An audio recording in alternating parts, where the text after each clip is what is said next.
Good morning. This is video number 4 in our series of the mast cell tumors in dogs. In this video, we discuss the diagnosis and treatment of mast cell tumors.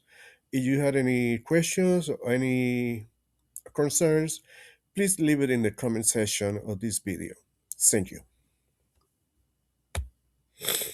Okay, so today we're going to talk about something that's actually one of the most common skin tumors in dogs, the mast cell tumor.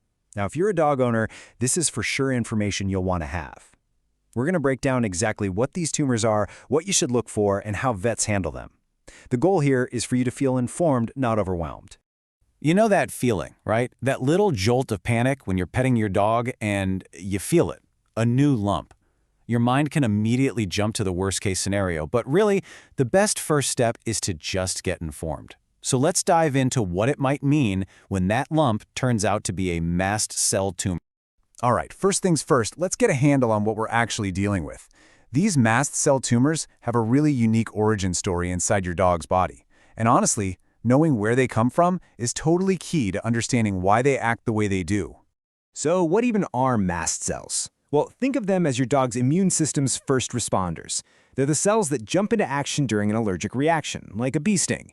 They release these little granules packed with chemicals, most famously histamine, to fight off threats. A mast cell tumor is what happens when these cells go rogue and start multiplying out of control. And that histamine they're carrying, that becomes central to the whole problem. And this brings us to the real kicker with mast cell tumors. They are just wildly unpredictable. One tumor might just sit there as a harmless, slow-growing little lump for years. But another one can be a really aggressive cancer that spreads or metastasizes to other parts of the body. There's a reason vets have nicknamed them the Great Pretenders. You just never know what you're going to get. So the tumor itself is a problem, for sure. But its secret weapon, the real troublemaker, is what's packed inside those cells: histamine. When the tumor gets bumped or agitated, or sometimes for no reason at all, it can dump massive amounts of this chemical into your dog's system.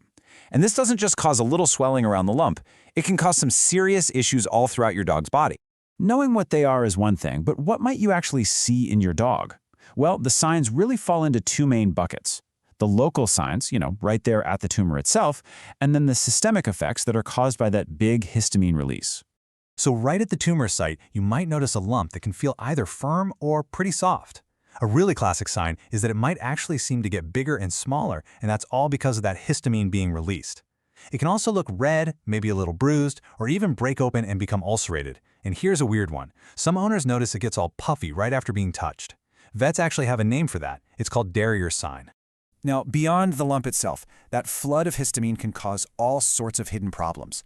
It can actually cause stomach ulcers, which might lead to vomiting, or you might see digested blood in the stool, which makes it look black and tarry. It can even mess with blood pressure and slow down wound healing. And this is so important. It's why treating the tumor means treating the whole dog, not just that one spot on the skin.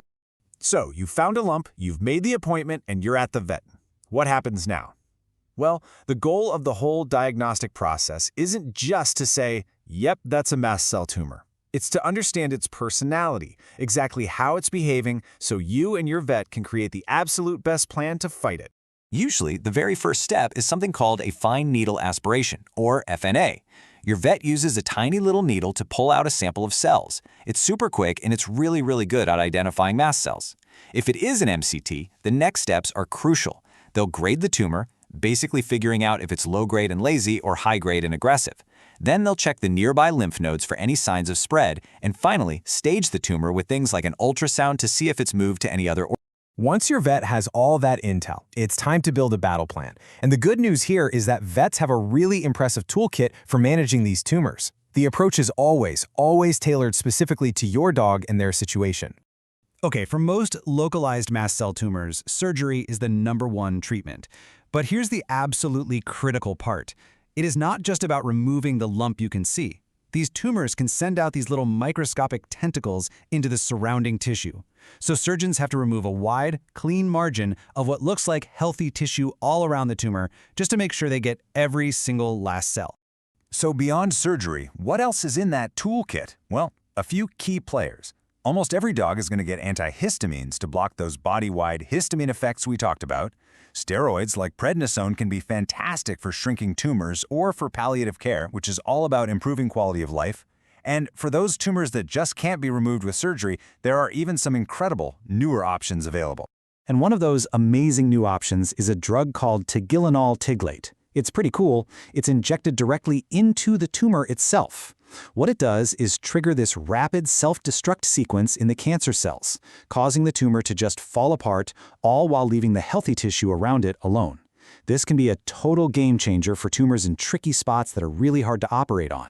All right, we have walked through what these things are, how they're diagnosed, and how they're treated. So, the final piece of the puzzle is the long-term outlook. What does the future actually hold after a diagnosis?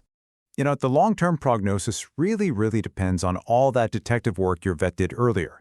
A low-grade tumor that was completely removed with those nice, wide, clean margins, that has an excellent prognosis. But a high-grade tumor or one that has unfortunately already spread, that's going to require a much more aggressive plan, often involving a combination of different therapies. And of course, where the tumor is located and its size also play a huge role. So what's the ultimate takeaway here? I think this quote just sums it up perfectly. Mast cell tumors are complex, no doubt about it, but they are manageable. With early detection, a really thorough diagnosis, and a treatment plan that's tailored to your dog, the outlook for so many dogs is very good. The key is to turn that initial fear of finding a lump into swift, informed action alongside your veterinarian.